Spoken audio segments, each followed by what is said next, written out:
I'm Mark Gagan, and you're listening to the Voice of Insurance podcast, produced in association with Advantage Go. Pick and choose your own best-of-breed insurtech and data providers with Advantage Go's ecosystem. I'm really pleased today because after almost 4 years of trying, I've finally managed to get someone from the Arch Capital group of companies onto the show. Arch's appetite to make the most of market opportunity and react quickly to a lack of the same has led to long-term outperformance that speaks for itself. That's perhaps just as well in a business that is really quite media shy for such a substantial and well-regarded public company. Numbers only tell a small part of the story, and that's why I'm delighted to welcome Hugh Sturgess, President and CEO of Arch Insurance International, to the show. Hugh's division is a global operation that encompasses everything that Arch does in insurance outside of North America. It stretches from the London market to Bermuda and from the UK regions to Continental Europe and Australia. The business has grown many multiples in the harder market of the last 4 years, and now writes over $2 billion in premium and employs 1,000 people. Hugh has been with Arch for 19 years, so is steeped in the Arch culture and way of doing things. As such, this podcast isn't just a guide to the opportunities Arch is seeing in the specialty insurance markets in London and beyond. It definitely is that, but I think if you listen carefully, you can learn a few of the little things that add up to make a business like this outperform over long periods in many different market situations. And Arch may be a little media shy, but Hugh certainly isn't. This is as fun and lively a conversation as I have had with anyone in a long time. Enjoy the podcast. Hugh, welcome to the Voice of Insurance. Thanks, Mark. Pleasure to be here. It's really good sitting here on a sunny afternoon in your office here in London. Why don't you introduce yourself so anybody doesn't know you? Tell us a bit about your career today, how you got to where you are now. Yeah, sure. So my name's Hugh Sturgess. I'm a Canadian by birth, also a British citizen for other reasons, but I've been with Arch for 19 years. So that's most of my career story is on the Arch side. So that's nearly all of Arch's story as well, isn't it? It's about 80% of Arch's story. Yeah, Archford only was a couple of years old when you started.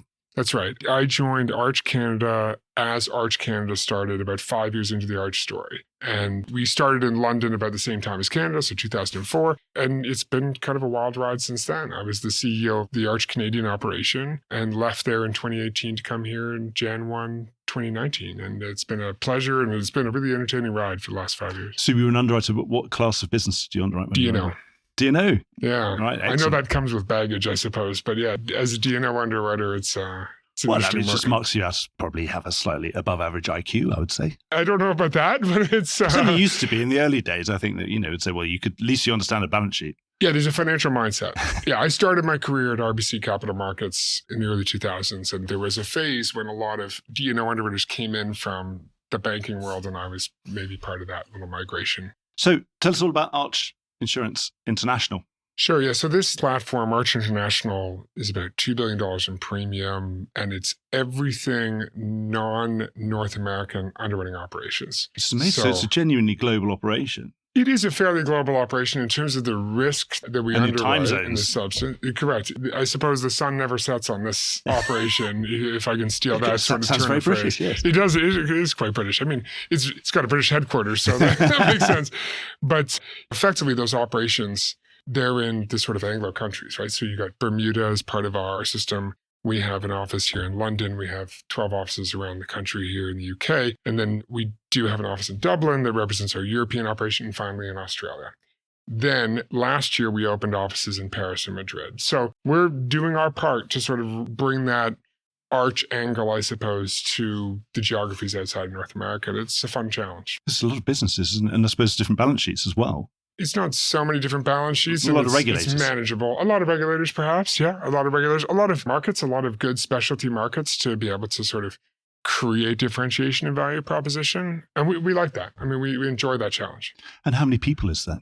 It's just about 1,000 people. It's a lot of people. It's a lot of people. It's a lot more than I mean, 2018, it was 180. So it's been an expansive period, a couple of acquisitions, 2019, but it's mostly organic growth. So if I was walking down Fenchurch Street and I bumped into a broker, so what about Arch International? How would you like them to then describe it to me? So I think one of the anecdotes when I first arrived was there was some question as to whether Arch had a syndicate in the London market. So I think we're happy that we've changed that narrative, Mark. It's a real turnaround. I think what we want to be in that one kind of sentence snippet from a broker, we'd want to be solving problems. We want to be known for that corner of the business that is technically, analytically astute and responsive. So not so analytical that we can't answer the question of actually placing the business, and not so customer service oriented that we can't actually figure out the answer to the problem. So does that answer the question? Yes. I'm sort of empathizing there as a former broker would be this. Just, you don't really want to go and get a lecture from someone when you need a line. Right. A lecture and a decline. Or you want to quickly decline so I can get on and see someone else. Precisely, yeah. So we try to be passionate about that analysis, but also really quick to triage and really clear about our appetite. So that's the thing that we probably changed the most 5 years ago when the hard market sort of started to roar up, was if you're not defining your appetites and living by them, then you're doing a disservice to the system and to the efficiency of the whole London market. Yeah, and being consistent as you possibly can. Yeah, exactly. And the same thing applies in Bermuda, Australia, and Dublin, and across Europe. I mean, that's where we're trying to get to. And obviously Arch, I mean, it's been illustrated when this market changed, Arch changed, appetites changed, obviously, much more reinsurance. And obviously these are not things that you can talk about. But within that, how much have you flexed? If you asked anybody who looks at the insurance market and the global reinsurance market, I would say, what about Arch as well? They're really good at reacting well to the market and actually changing and sort of practicing what they preach and say, well, when it's good, we will write more. Are you similar in that kind of style? Yeah, as you said, the financial information shows the tail of the tape. It's all there in the results. It's completely in black and white. So what I've tried to measure is, what is the typical growth rate you would have achieved just on rate, just on minor dislocation in rate, and what's the growth rate you would achieve if you work at every solution providing possibility in front of the brokers? And for us, in the hardening market, that meant bringing on new products and teams. So we entered the contingency market. We entered the sort of warranty and ancillary auto products market, and we really increased our presence in the terrorism market in 2022. Each of those is growing beyond what the rate environment's going to give you. And to articulate it, we had about a $400 million operation here in 2018, and that number $2 billion is closer to what we represent at the end of 23. So you're quintupling in that span. I think the market would have given you 2.5 times growth if you just sat here. With your arms folded. Yeah. So that extra work was worth it. Because it's a good market, and I suppose that's the time to do it. If you play that remediation game and do it well and do it sincerely, then your turnaround is faster and your capacity is ready to remobilize. And I suppose, where do you feel your place within that Arch Capital group? We're essentially, alongside our reinsurance colleagues, we are the hub for the London market, which, as you know, probably more than most, is so central to the thesis of writing P&C insurance, especially specialty classes. So that's our role, and to fully exploit the opportunities that are here and to help our broker partners along. We think we can continue to do that, and we think we continue to grow. I mean, the hard market and the soft market, that's not the only part of the story. There's a lot of plot twists in the in-between. So that's our role. Now, that's the London market piece. The regional piece is, can we bring a specialized solution to the regions? The Bermuda piece is actually our most mature office. That started at the very, very beginnings of Arch in 2001. I think it was literally January 2002. And if I look at that, that's a mature operation, but it has grown 3 or 4 times over the course of the hard market. Australia, another retail market that requires some specialized strategies, and then France and Spain. So we're now building out that international platform, as we started out talking about. That's our responsibility on behalf of. And in France and Spain, so will you be building a bigger network? Are you kind of done? France, Spain, or as well? There's 2 other big countries in the EU that I could think of. Yeah, we didn't start with population base or GDP. We started with the concept of, where can we compete? Where do the brokers need the best and most differentiated solutions? And is it that you can actually find the person that you think, I really would like to hire them? Fundamentally, I think the most interesting challenge, and the one we've enjoyed the most, is finding teams and people and meeting new personalities and new cultures who bond to the Arch way of doing things, but bring their own kind of personal national culture to it, or personal culture to it. I was out in Paris last week, and it's a joy to see that Arch brand extend to new geographies. I mean, that's personally for me what I take away from. And is that strategy, that's a bit like your UK regional strategy, bringing some of the specialist products that a regional broker can't access? It's different products. And in Europe, it's a focus on cyber and then a focus on long tail. So there'll be casualty business probably next for us. And we've already written some there just in the last 2 quarters. and then ultimately think about the long tail lines first in that sort of build out as we go along. The UK regional, it's a commercial combined, primarily a property offering, but with some good casualty and motor pieces to it.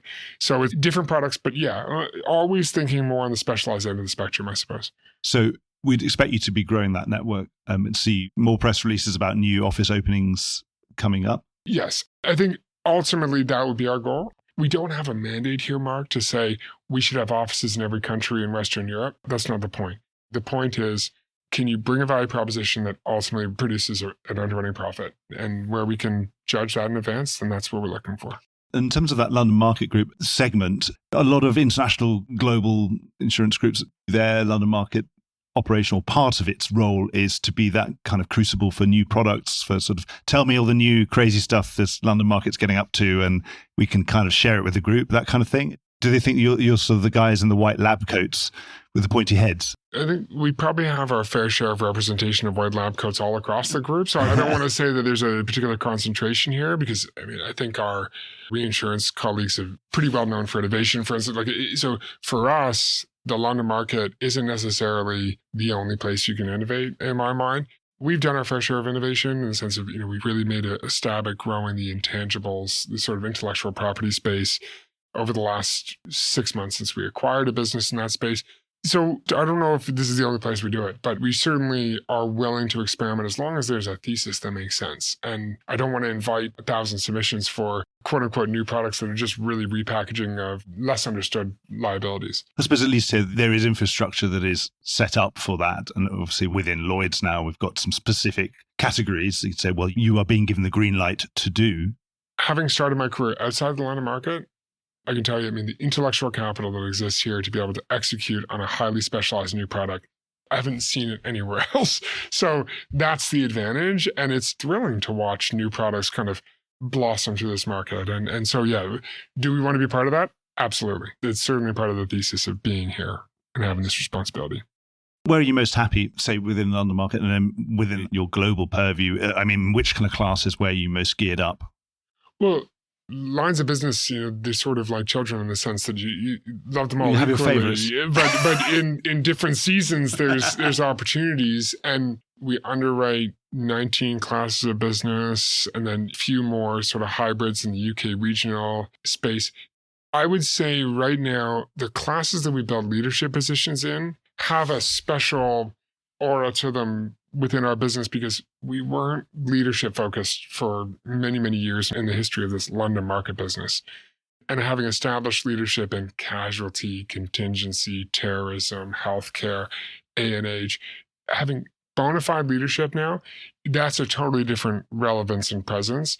And a good amount of effort is going into growing those. So it's not a hard versus soft market question. It's we can grow this on the basis of the intellectual capital that we have in-house and the ability to service brokers and the reputation we have for doing so. Sorry to interrupt in mid-flow, but this is just a reminder that you could be advertising right here, right now, and getting your message directly into the ear of key decision makers in the insurance industry. And you'll be doing it while they're absolutely in listening mode. The podcast is the medium of the future, and so is audio advertising. Contact me on mark@thevoiceofinsurance.com, and I'll do everything I can to get you started. Because, of course, it's not just about hiring a few star underwriters. Of course, you have to have a really good claims team and all the other things. Absolutely. Yeah. And we've always had those claims teams. I think what we've done over the last couple of years is just found the right channels to get the feedback that's appropriate from our clients, from our brokers on, is the claims team doing what you expect of them? And skillfully, the answer is that yes, they are. And we're getting good feedback. The Grace Church survey, things like that are giving us the data points that at least give us the sense. But we're always waiting for the brokers to say, hey, you've got to build on this strength and that strength. But we're in a pretty good position. You can't just build a leadership position by hiring 2 underwriters. You build a leadership position by shoring up the claims and the operational side as well. So if you're viewing those 19 classes as children, which are the one ones that came home with a gold star from their teacher and which kind of, got a note saying you need to come and see the principal? It's a good question. And touche for structuring it around the way that I answered with an analogy. Even for the lines where we don't lead, that doesn't diminish the opportunity. It's just the format of which we reach that opportunity. And truthfully, we're not built to lead U.S. property offerings. In fact, we write very little U.S. property here. Well, presumably, somebody else in your group does. Yeah, a number of other groups do it, and they do it very, very well. So it's just a degree of focus. And for the underwriters who aren't so much leaders, their opportunity to cycle manage is different. Their opportunity to watch the market trends and to innovate is maybe a little bit different. And that we enjoy. We enjoy that agility. We still lead a good amount of marine business. We still lead a good amount of energy business. It's not 70% of the portfolio. Okay. And what about overall deal flow submission? Obviously, in the last few years, we've had some really strong deal flow coming into London from all over the place. Do you think that's peaking, or do you think we've still got more to go? Coming to the London market, at certain points in the cycle, there are just more submissions because other markets are shut down. It's structural, right? Yeah, it's other markets are less favorable, less easy, and that stuff has to get spun out somewhere, and it spins out to London. That business, like you say, statistically has to flow back into domestic markets as people start to reconvince themselves that they can actually underwrite that business. Whereas at least they rebuild their capital even, and at least the appetite. Yeah, some of it's capital, some of it is, convincing home office that, yes, I can write this in Australia or Canada locally. And of course, that local market, convincing their reinsurer that they can continue to back them. Precisely. So I think it's a slow trend of losing those submissions. I don't think it's going to be overnight. And honestly, when you build it into that intellectual capital the London market possesses, we're still very much in control of our own destiny in the sense of what that means for premium volumes and what that means for the reputation of the London market. So the collective underwriting capabilities here are still hugely impressive in the sense of maintaining relevance. And it's just really up to us. So can we be efficient? Can we be responsive as a group, as a community of underwriters?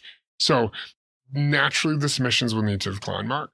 But ultimately, I wouldn't concede that necessarily that means that we've sort of passed peak relevance of the London market in its role. Do you think maybe some of the technological side of things, that things are finally improving, that it's easier to stay relevant, and also if we can keep the cost down, that we can be more responsive and all those things, and we can be more relevant? Well, the promise of the technological changes that are sitting in front of us over the next 5 years solve the problems of the last 70, as far as I can tell. I haven't been in this market for 70 years, but you can tell where the inefficiencies are and how they'll get solved. And a lot of the technology that now is being put in front of us starts to look like a real efficiency game changer. That's promising, but it requires a degree of collaboration and a ton of execution. And we're in the execution phase, and I think we're watching that with Blueprint too. Yeah. We've seen a few delays, but sometimes I think we kid ourselves that's going to be really simple, and it turns out it's never quite as simple as you think. And also because, of course, you have to do it in a very conservative way because you don't want to switch the whole London market off because you switched over to a new system that turns out didn't work. Yeah, we would prefer not to switch the whole London market off at any point. The truth about the technology, and we've been quite obsessive about this in our digital partnerships, so where these opportunities are popping up, we've thought more about execution than the sort of fancy nature of some of the technology or the fancy nature of some of the underwriting content. It has to be executable. And I think when we talk about how we trade information, there are acronyms and euphemisms that get used in every meeting, and they have different definitions. So we're thinking more about, okay, getting underneath that, how do you actually close something out and start producing a premium? And we've just recently had some success launching a platform for instant quote bind for our contingency business called Arch IQ. And now we can build new products onto that. I'm relieved that the execution worked out. We knew the concept was sound, but ultimately it has to work. And an amazing proportion of these things just don't reach the customer or aren't adaptable or aren't usable or user-friendly. That's something that I think this whole market probably needs to adapt to pretty quickly. Get into the habit of doing one small thing and then doing another small thing and then doing another small thing. And then you look back in 10 years and think, wow, we managed to get this far, but we did it probably in smaller steps than we think. It wasn't just a big bang. Correct. And some big bangs were necessary. Yeah. And one or two that everyone knows about. I suppose, going from steam into electricity is a big bang. And there's no sort of non-painful way of doing it. You can't sort of gradually do it. Well, you maybe can, but yeah. I don't know. But there's no halfway point between the two, right? That's the truth of it, right? You can't have a hybrid so much. Absolutely not. Obviously, more recently, you've got a split stamp with the syndicates. Let's say the old Barbican syndicate and the Arch syndicate. What's behind that? Is that a sort of tidying up? So post-acquisition in late 2019, you can imagine the timing of that. The market hadn't yet rolled into the changes that occurred throughout the middle part of 2020. And having the split stamp on the insurance side between 1955 and 2012 gives us some flexibility. And when you think about flexibility in this context, think about it as how do you meet future broker client need in terms of capacity? And we feel like the split stamp gives us a little bit of flexibility. So we're offering that third-party capital vehicle that says you can participate in 2012. And if as we want to grow line size or we want to grow capacity as we go forward, that's to do so. We can easily do that in 2012, but this is just another strategy to get to the same outcome and possibly even more powerful and empowering for the brokers as they need capacity in future years. That makes sense? It's just that, you can offer them more capacity, I suppose, if they need it. I mean, that's helpful. That's pretty much it. Yeah, it's a bit of an optionality on the future and what we need for the market 5 years from now. And as you mentioned about third party there, so obviously that's the other thing that's available here that can be plugged in. And I suppose it's something Arch as a group in the past has availed itself of at different times. And I suppose, again, so it sounds like culturally it doesn't sound like it's something that's ever off the menu. No, exactly. It's a good strategic alternative to have, yeah. Because it's always a good thing to enhance your position in the marketplace if a broker needs a bigger line and you can help marshal a bigger line because you are marshalling someone else's capacity as well as your own, then that's got to be a good thing because you're solving the broker's problem. And at the same time, you can make some fee income while you're at it, which is obviously a nice thing. You said it better than I could. So thank you for that. Obviously, I suppose one of the other things, if I was talking about Arch as a group, if someone said, who are the real casualty experts? I'd say, yeah, those Arch guys, they know what they're talking about. Died through your business. You've got some really deep knowledge and understanding of casualty. And I suppose casualty over the last 18 months has probably been one of the biggest points of debate in insurance and reinsurance globally. Where do you stand on this debate, Hugh? Where are we now as an expert? So the focus of this business unit that's underwriting out of London and the UK regional casualty and the small amount of casualty we write in Australia, we write a substantial amount in Bermuda, but the focus of this London market, which is most of it, is international non-US casualty. So I don't want to disappoint you with an answer that doesn't speak to US trend, but we have grown that international casualty component from low double-digit millions to almost tenfold or whatever. It's a big growth factor. We like that class of business. We believe the rates have held up pretty well. We think the pricing discipline is still there. We think the trend is measurable and understandable. And therefore, that's a green class for us. So I think that probably answers that sort of 18-month question. Your rate is ahead of trend and that's okay. Exactly. And so not speaking too much about the US side of the business, so apologies for the disappointment on that, because I think that's the golden nugget everyone's kind of looking for, isn't it? Which is to unlock that. And I wouldn't want to comment on that simply because I wouldn't consider myself to be an expert on it. Okay, well, you'll have to just leave me forlorn. Yeah. I apologize. You'd already mentioned about those regional and mid-market offerings, and it's really interesting to have a business of the scale of Arch globally, but then to be offering commercial combined in Manchester or whatever, It's really, really interesting because there aren't many groups that are right up in specialty and reinsurance, and also with the customer, you can literally go and walk around their shop and you can go and meet them in the street. Do you think that's going to develop more? Because obviously that's a very nice high volume, low limit, hopefully much lower volatility type business. And that's a nice thing to have in a portfolio where there's a lot of very specialist things with very big lines and potential for volatility. Yeah. It must be a nice thing to have. Is that something that you want to grow to become a bigger sort of foot in your stool? Leg in the store, yeah. So that regional business, so we acquired it, just to trace a bit of the history, acquired at the very beginning of 2019. Yeah. And it has already really outgrown our expectation, at least what we had tracked on it. Historically looking, the compounded growth has been about 20% per year since we bought it. It has produced a wonderful brand at a time that the regional business was really looking for an alternative. And that's really the explanation for the growth. And the team has done an excellent job of underwriting and selecting and servicing the things that are kind of core to the Arch way of doing things. So it's already kind of beaten our expectations from a growth perspective.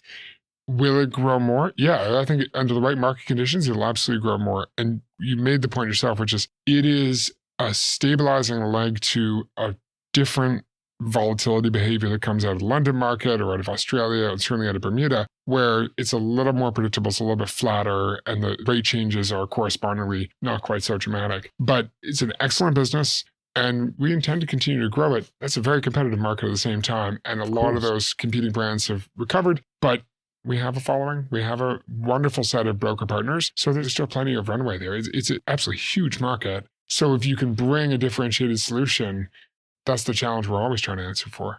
Regardless of geographic location or channel like that, we feel quite empowered to kind of look at different channels. And again, but the whole of continental Europe as well, where you could be doing more of that. Yes, absolutely. And ultimately, that would be the hope and the intention would be to do similar things like that. But Europe is also notoriously difficult to accomplish and achieve that. Yeah, no, you're talking to a Spanish insurance broker of the 1990s, and I'd say it wasn't easy.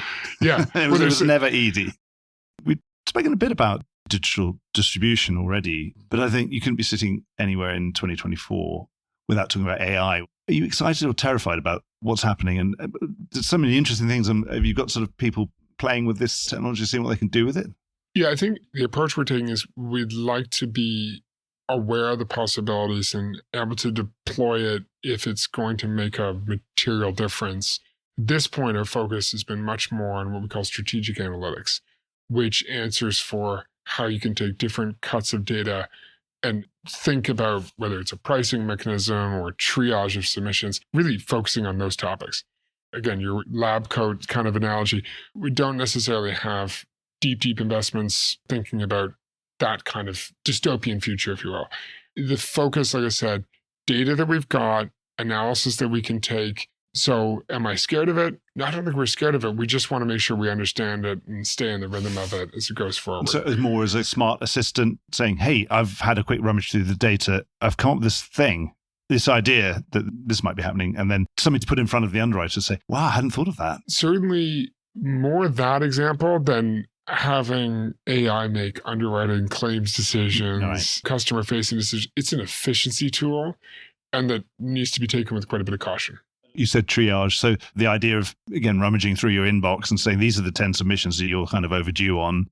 And this is the one I think you should do first because I think it's within your appetite. It looks like a good rate, looks like a decent risk, and you could probably write that pretty quickly. And that'll be one that the broker will be able to place really easily. So you might as well get back quickly and they'll sort of start triaging your workflow. Is that the kind of... Yeah, exactly. And triaging is a form of low-hanging fruit efficiency that we should have probably all been doing 15 years ago. But now I think we can get it more adapted. In the old London market, you just wouldn't have known. Is that, you randomly allocate your time to whichever broker's next in the queue. Whoever's most persistent. And it's sort of, oh, right, okay, you again. Yeah, exactly. So I think, truthfully, that efficiency is late coming, but it didn't need artificial intelligence to fuel it. It's just more our eyes have been open to sort of the responsibility to remain as efficient as possible. So you want to keep the people there, but you want to make them more efficient and help them come up with new ideas and be more skillful in what they're doing. Yeah, I mean, it's cliche, but the people in a specialty insurance operation, people are everything. And on claims side, do you think there's simply I've heard some people say interesting things about claims, sort of saying, well, this is the one that's most likely to get a recovery, or this is the one, or this is what these have settled for in the past. So, hey, we know we might as well proceed to settlement as soon as possible because we're never going to win this one, or that kind of thing. My personal opinion on this one, Mark, would just be that there is still a degree of human intervention in any of those sort of automated as an assistant, as a smart assistant saying, hey. So, yeah, I understand there's exercises to sort of scrape language and understand what conclusions can be drawn out of word usage and so on. I've yet to see like a p-value demonstration of how efficient or effective that can be for your customer's benefit, for the benefit of your loss ratio, for the benefit of efficiency. Those are the things I think we still need to test. What's a p-value? Sorry, like a statistical relevance. Right, so it's relevant. So is it statistically significant? Which I always find very hard to say, by the way. Correct. Yeah, that is she sells seashells. Absolutely. It shouldn't happen to a podcaster.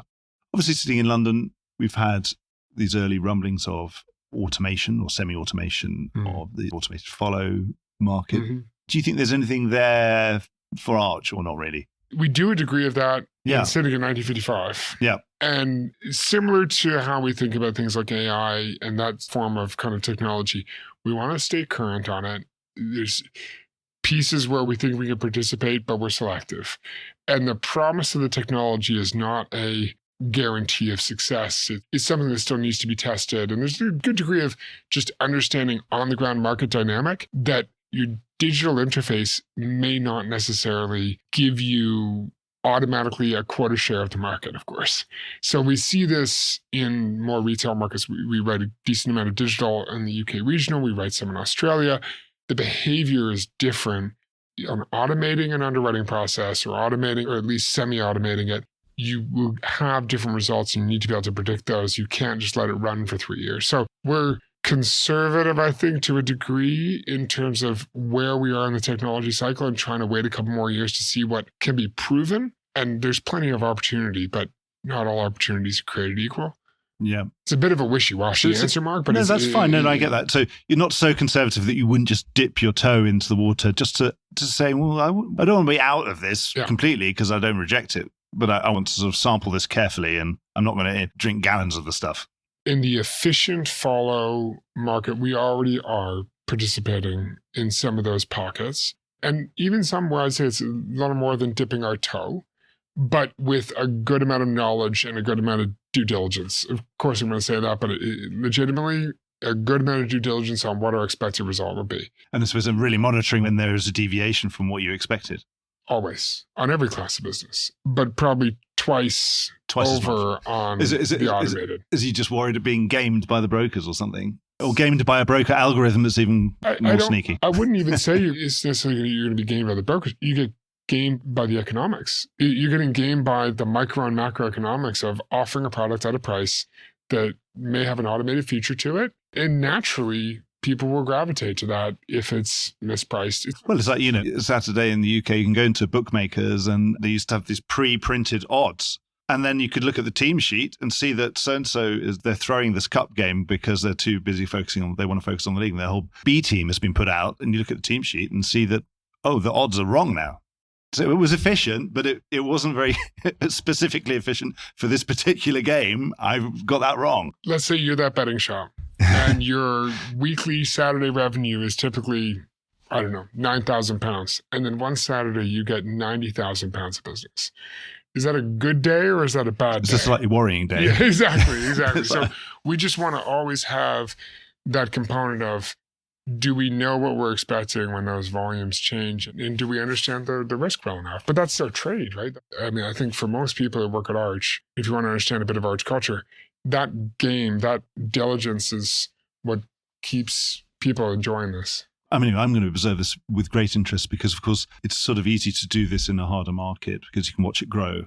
But if the market softens, then if you don't touch the dial, it should also, of its own accord, just go back to zero again. Some people might be happy about that, but we'll see what actually happens. It might be different. The markets, it might involve somebody tweaking the dial a little bit downwards and saying, well, I'll have to accept slightly lower hurdles because that's just the way the market is, right? So it'll be interesting. But then the fun thing about that is, of course, that's going to be controlled by senior management, so they won't be able to blame anybody else. That's correct. Yeah, there's no chain. There was no rogue underwriters and brokers whining and dining my underwriters and all this stuff. You might get away with it blaming your IT department once or twice, but I don't think that's healthy, and I don't think it's going to happen here. No, the buck will be stopping with the person who's in charge of twiddling the dials. That's correct. Yeah, which is going to be you.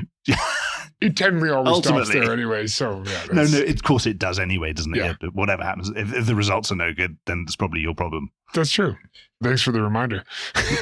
Sorry, just a sharp intake of breath. Yeah, you're on the hot seat. I just do a podcast. You actually have to make money. I'm getting used to it. It's been 10 years, so I'm getting used to it. It must be really interesting, though, running this empire in which the sun never sets. Culturally, how do you make it work? You were saying before about you were in Paris or in Madrid and seeing how there's something arch about these people, but obviously there's something very Spanish about the guy in Madrid and there's something about the people in Paris. We think of our organization as being very flat. That's a key cultural principle. So I wouldn't use the word empire, but it's no. But I know what you mean. You put that idea in my head earlier. I know. It's that sort of transnational, transcultural exercise. And our teams in Australia, our teams in France and Spain and Bermuda, there is a common chord, right? There is we have a good amount of people that have been here for a long period of time that are kind of like the cultural stewards, I suppose. And I think that's very, very important. I'm one of them. I've been here for 19 years. But 70+% of that 1,000-person employee base has joined in the last 3 years. It's a big cohort of new faces. I think if you offer them in the communications, my personal philosophy, I suppose, is if you offer them what the culture is, they have a choice. They have a choice, like, is that for me or is that not for me? We spend a lot of time worrying about what the Arch experience is and what it is to be an employee here and what that means. And it's not always easy. This is a diligent, hardworking team, but knowing what it is up front, not waiting 7 years.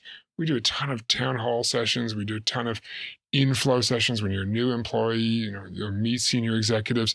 It's actually one of the things I think my senior team gets a lot of joy out of is watching people come in the halls for the first time and breathe it in. And not everyone loves it, but most people have shown a tendency to want to stay.